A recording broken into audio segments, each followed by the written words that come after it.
I mean, we believe strongly just in the power of community to help encourage people, to get people to take chances and risks or to think bigger and do things that maybe are outside of their comfort zone. There's actually a book called Startup Communities that we kind of prescribe to, and we use this book as the roadmap or kind of the playbook to building our startup community here. What's up, everybody? Welcome back to Awesome Inc.'s podcast, where we highlight people pursuing their definition of, you guessed it, awesome. So buckle up and get ready for some more success story adventures and failures from Kentucky's tech and entrepreneur community.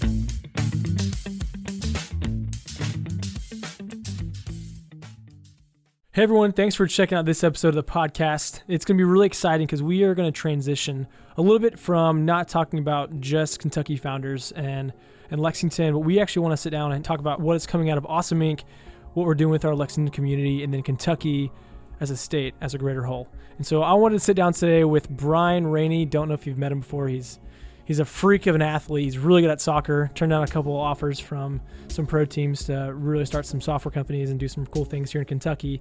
But he is the reason Awesome Inc. exists. Him and a small group of friends had a vision, and that is what I want you guys as our community to learn about, to be inspired by, and hopefully start your own type of Awesome Inc. if you feel compelled to. So Bryan, thank you for joining us today. I know your time is very valuable. I feel blessed. Absolutely. And I appreciate you having me. So, to kind of explain what Garrett was talking about. So it really kind of came down to me or Cristiano Ronaldo. And they picked me, but I decided not to play for the team because I wanted to do this instead. So they ended up having to settle for Ronaldo. They did. And you also knew, humble brag on yourself, you knew what that lifestyle would entail. You didn't want to travel the world as much, and you didn't want to have a cool haircut with a lot of product, and you just wanted to say, I didn't really need that. Yeah, that's and honestly, not your shebang. Yeah, this has worked out much better for me anyways. Well, speaking of it working out, Bryan, this coming April, that you know what this means. For Awesome Inc., we're having our 11th birthday, and a really cool stat is 90% of small businesses fail within the first 5 years of business, and of the remaining 10%, 90% of that remaining 10 fail within the first decade. So we are that 1%. Actually, I guess, we're that fraction that continues to surpass the 10 years. So I'm excited for us, for what you've built. And with that said, I would love to hear your elevator pitch of what Awesome Inc. is, or maybe a little bit longer, maybe 2-3 minutes, about what Awesome Inc. is, what it does, and some of the vision you guys had coming up 11 years ago. Absolutely. Yeah. First off, we feel very blessed and fortunate to be where we're at today. When we started Awesome Inc. 11 years ago, we really had no idea what we were doing or what this would look like 11 years later. So we just feel blessed to have a great community around us and a great support team. And there's a whole lot of people that deserve a ton of the credit for what the Lexington entrepreneurial community has turned into, and the entire Kentucky entrepreneurial community as well. So as far as kind of what Awesome Inc. is really kind of the answer to a gap or a problem that we identified when we were starting a different company 13 years ago. So Awesome Inc. is 11 years old. Another company we started called Apex Software is 13 years old. In that company, we do custom software development for any type of company, really. We do apps, we do web apps, we do website development. But when we were starting that company 13 years ago here in Lexington, Kentucky, we identified a gap in the entrepreneurial community in that there weren't a ton of resources, there weren't a ton of people talking about entrepreneurship and supporting entrepreneurs. So we kind of consider ourselves one of the lucky ones that were able to start a company in that time period. And because of the experience that we had and some of the gaps that we identified, we decided to start Awesome Inc. to fill those gaps. Now, Awesome Inc. exists to help people pursue their definition of awesome, really whatever that is. The way that we do that is by building community around entrepreneurship and around technology. So anything that has to do with the creation and the education of technology and entrepreneurship, that's what we want to be about. So we started this place to really build a community for entrepreneurs who are like-minded to come together. We host events, we have a co-working space, we have technology training programs, and we have technology building programs. But really the community part is the key to it all.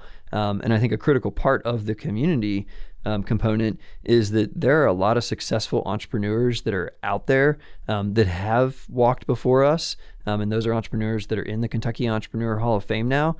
So we really looked up to those entrepreneurs as kind of the role models for how to do it. We wanted to find a way to engage them into the community more. So that's why we started Awesome Inc. I love that. Bryan, would you mind, you said this and my mind's stuck on this, but what are some of the key elements that you found that were missing from when you were in your mid-20s wanting to start Apex, and even before that, bookexchange.com? What were some of the gaps that you saw that exist in our community for people who are hungry like you and Luke and Nick to actually start a company? Yeah, I think mainly what it boiled down to was entry points. So there weren't a lot of entry points. If you needed to find investment, it was like, where do I go to do that? Or if you needed to find tech talent, where do I look for that? Or if I need a mentor or just a fellow entrepreneur to kind of bounce ideas off of. Where would you go? Yeah, where do I turn? So we really created Awesome Inc. to be a lot of those entry points. So we have a very small fund that we invest out of called the Cherub Fund, but I would not consider us a major player in the investment community, at least not today. But we have a lot of connections to the major players in the investment community across the state of Kentucky. So we're kind of an entry point for that. When it comes to mentorship, we have a program called the Fellowship Program. And the Awesome Fellowship Program is a great entry point to get you all of the mentorship and all the resources that you might need to start your company. When it comes to finding fellow entrepreneurs, we host a ton of events, whether it's pitch contests like Five Across, events like Startup Weekend, where you can actually go through the process of starting your company, or other networking events and mentoring sessions that we hold on a pretty regular basis. These are all just entry points for you to find other entrepreneurs and other resources to help you grow your company and turn your idea into a successful company. That's so cool. So back then, you were having trouble finding investors, going to try and find capital, like you just said, mentors and other entrepreneurs. What did you do then? Because we know what we're doing now. We know where the journey has come. What was it like when you literally had no one to turn to, or you didn't know who to ask? Yeah, I mean, well, for us, I mean, we just had to look a little harder. They were there. It was just a matter of kind of finding them. So we were able to find mentors like Lee Todd, who was president of the university at the time. But the thing that we were most interested in was he had started multiple companies and sold one of them to IBM and one of them to Hughes Aircraft. So we wanted to learn from people like Lee Todd, but we just had to dig a little deeper to find Lee Todd. We were able to find some investors, like a few shout outs to people like Chris Young and Jay Noblet. There's some of the earlier kind of people that supported Awesome Inc. Jim Gray actually was one of our very first supporters. He was the vice mayor at the time, then became the mayor of Lexington. These are people that it just became a little bit harder. It was just a little bit harder for us to get access to those people than we would have liked it to have been. So we ran into a lot of the same problems that probably every entrepreneur has today. It just felt like there were more barriers or more steps to kind of get to the solutions to those problems. Makes sense. So you mentioned it a second ago. You mentioned the Kentucky Entrepreneur Hall of Fame. Again, can you give a quick recap as to why you guys want to start that, and maybe what even some of the beginning journey looked like? Because we both know what it looks like, but I'd like for people to hear about some of the early struggles. Absolutely. So the Kentucky Entrepreneur Hall of Fame launched in 2010. So at that point, Awesome Inc. was 1 year old because we started in 2009. And the idea behind the Kentucky Entrepreneur Hall of Fame was really twofold. So we wanted to celebrate the success stories of the most accomplished entrepreneurs across the state of Kentucky. So these are people like Lee Todd, people like John Y. Brown, who helped grow KFC into the global conglomerate that it is today. People like Jim Host, who took Host Communications and started things like March Madness and turned that into a huge sports marketing firm. So these are the entrepreneurs that we looked up to, and we wanted to find a way to celebrate their successes and then also use those stories that came from the celebration of their success stories, turn those success stories into inspiration for younger generations of entrepreneurs. So twofold purpose: celebrate the success, but then inspire future generations of entrepreneurs to pursue similar ambitious endeavors as those that have come before them. And we we were able to do this because we created an event called the Kentucky Entrepreneur Hall of Fame Ceremony, and we were able to get some of those names that I just mentioned to accept their award in the first year, and really kind of build the foundation of what the Hall of Fame is today. So the very first event looked very different than the event looks today. Yeah, would you mind talking about that? Yeah, so the very first event was here at Awesome Inc. And if you've ever been to our space, we've got 15,000 square feet. At the time we had 5,000 square feet, and we used about 1,500 of that 5,000 square feet for hosting events. So that event was actually hosted right next door to where we're recording this right now, in a pretty small room. There were less than 100 people. I mean, arguably there were maybe less than 50 people there. You'd have to look at the pictures to find out. But it was definitely a very kind of small and humble beginnings of the Entrepreneur Hall of Fame compared to what it looks like today, where there's 600 people showing up every year. We partner with the Kentucky Chamber of Commerce, who their outstanding event production team is able to put on just a production at another level. So and it's obviously at a different venue than it was in 2010. So we've grown it. I mean, we're in our 10th year of the Kentucky Entrepreneur Hall of Fame this year. We've grown it quite a bit. And again, with the help of a lot of great partners and a lot of great entrepreneurs that are the inductees that just believed in the concept and believed in the future of Kentucky and wanted to kind of give back to these other entrepreneurs that were pursuing their ideas. And I think that's something that is probably often not capitalized on enough, is the fact that, hey, people who were where you are today, they really want to help you get to where they are. They want to help kind of bring you up and lead you down that path.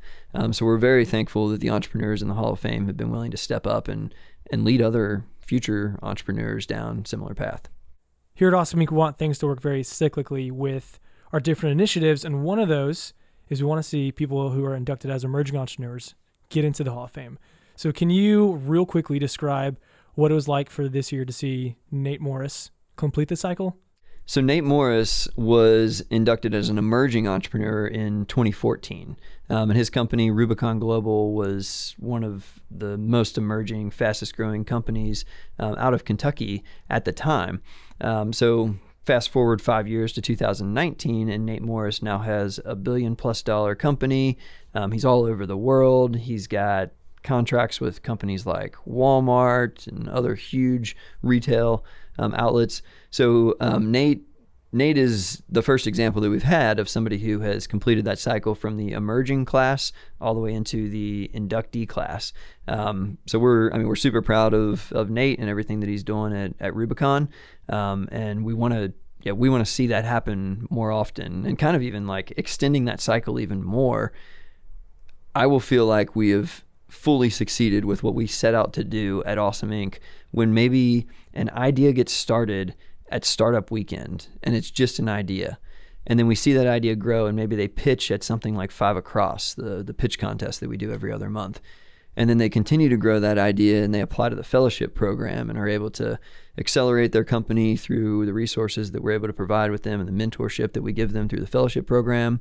And then they get inducted into the emerging class, and then maybe they get investment from some of our partners like the Bluegrass Angels or Kinetic Ventures in Northern Kentucky, some of these other investment groups, and Dan Beldy with Airwing Ventures, see some of these investors investing in these entrepreneurs, and then they grow even more and they make it to a Hall of Fame inductee. But all the way from like watching them just birth the idea to stand on the stage and accept their award as a Kentucky Entrepreneur Hall of Famer, that will be the day when I'm like, okay, this worked. Like we took them through the whole entire cycle. So it was great to see like that cycle complete from emerging entrepreneur to Hall of Fame inductee. And I want to see it like extend even further up the pipeline to Startup Weekend idea. That would be incredible. So 2 things, if you're listening, if you haven't read our book, Unbridled Spirit, that was a project that our team took on a handful of years ago to tell some of the best wisdom and life advice from the men and women in the Kentucky Entrepreneur Hall of Fame. It's a great read. Shoot me an email if you have interest. And then secondly, if you haven't been to a Startup Weekend and you have that jitterbug, you think of great ideas in the shower, would highly encourage you come November to check us out. So Bryan, a couple more questions, because I know you have much more important things to get onto next, and I'm really excited for that. So Why is the community so crucial for a healthy startup ecosystem? Yeah, so I mean, we believe strongly just in the power of community to help encourage people, to get people to take chances and risks, or to think bigger and do things that maybe are outside of their comfort zone. There's actually a book called Startup Communities that we kind of prescribe to, and we use this book as the roadmap or kind of the playbook to building our startup community here. It's written by Brad Feld, who's founder of Techstars and a bunch of other companies, and is just a great ecosystem resource. But Startup Communities kind of talks about the different components that are necessary to build a successful ecosystem. And in that book, it talks about how entrepreneur-led communities are going to be the most successful. It talks about engaging the entire stack within the community. So there needs to be a place where everybody can kind of come, and those entry points, I think, are kind of like what we were talking about earlier, finding ways to get into the community or into the parts of the community that really matter the most to them. But one of the other parts of this book that they talk about is just that you have to have a long-term view. So you can't really build a startup ecosystem in a couple years, and you can't do it in 5 years or even 10 years. He talks about how it has to be a 20-year journey that you're out to really build this entrepreneurial ecosystem. So we just feel like community is critical to anything, whether you're starting a company or if you're just trying to get into shape. Like, it's way easier to get into shape if you have a gym membership, because there's other people around you holding accountable, and you're just inspired by the fact that, all right, all these other people are doing it, I can do it too. Same thing applies to entrepreneurship. If you build that community and you have other people around you, it's just going to make things easier for you. And when things do get tough, you're going to have people to turn to. And it's like, look, we've all been through like the ups and downs. Like, we can get through this. We can help you get through this. What's the change you've seen over the last decade in terms of Kentucky, like the tech, startup, and entrepreneurial scene? I know you've hinted on a few of them being the entry points. What are maybe one, two, or even a handful of specific things that you've seen, wow, this has changed in the last decade, and I'm so appreciative that it's changed? Yeah, I mean, I would say number one, just the amount of entrepreneurial activity that's going on in our community has increased significantly. It used to kind of feel like you were walking through the Sahara Desert trying to find like a cup of water. And that's what it was like to look for an entrepreneur in this town. But now, like, you can turn a lot of different directions and see some entrepreneurial activity, and that's really exciting to see. And I think a lot of that has been spurred on by just an improvement in the investment community. So again, kind of shout out to what the Bluegrass Angels have done. So they've got a great leadership team there with Chris Young, Bryan Luffman, David Goodnight. There's some that I'm sure I'm missing right now, but those guys have done a great job of really turning the Bluegrass Angels into a viable investment resource for the state of Kentucky and even beyond the state of Kentucky, I believe. I think that other groups in town, like I think KSTC has done a great job with some of their investment funds, and I think that we'll start to see some good results from what they've done in the last decade. And then the other part of it, the investment side matters a lot, but there's the mentorship side and being able to be involved in like guiding these companies through some of the problems that they're gonna face. And I think that Kentucky has really stepped up on the mentorship side. There's a lot of great mentors out there that have been through a few rounds of starting a company and selling a company and growing a company.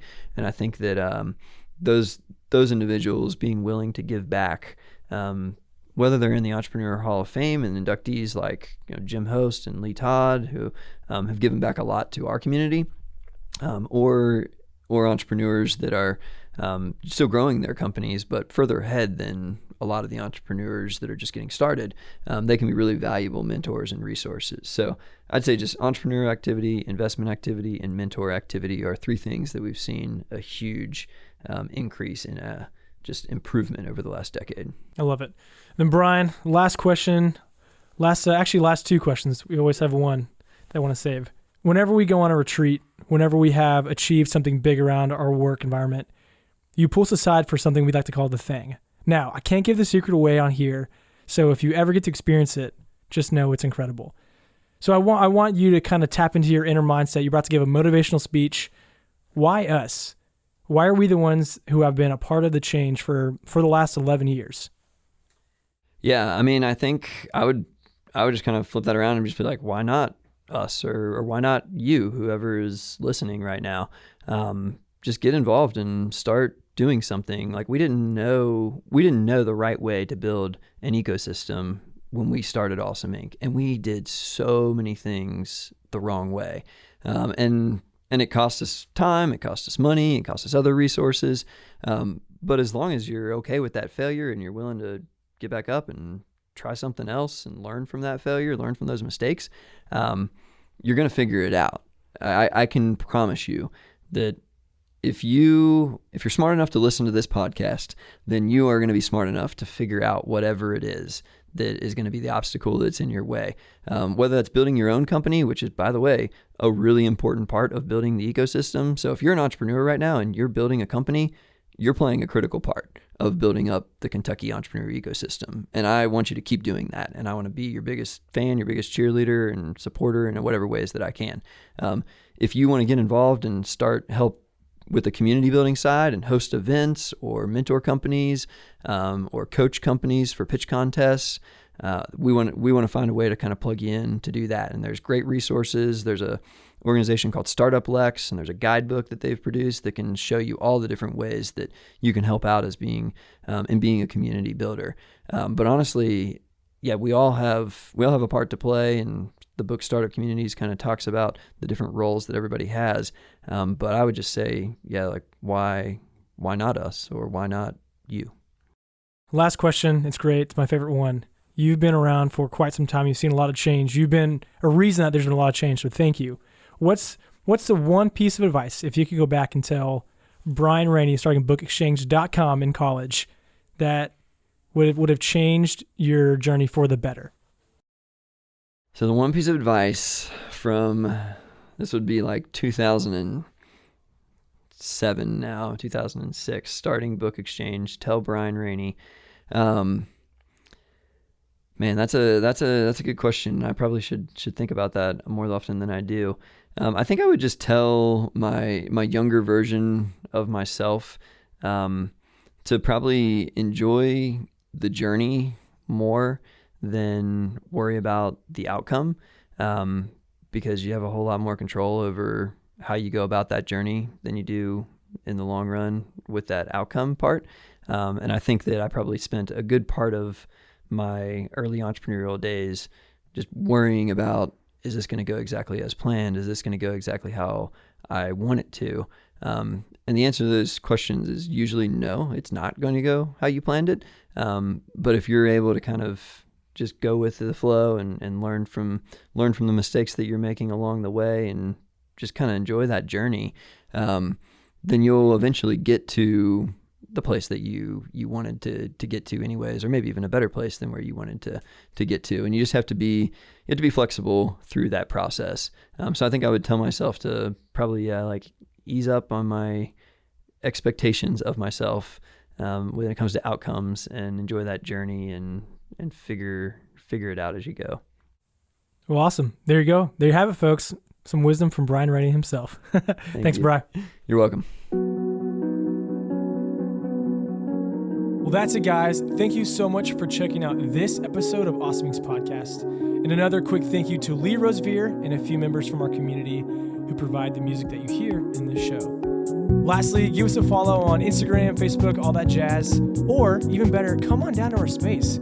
Come be a part of our community and get plugged in, and let's start something awesome together. You guys rock. We'll see you next time.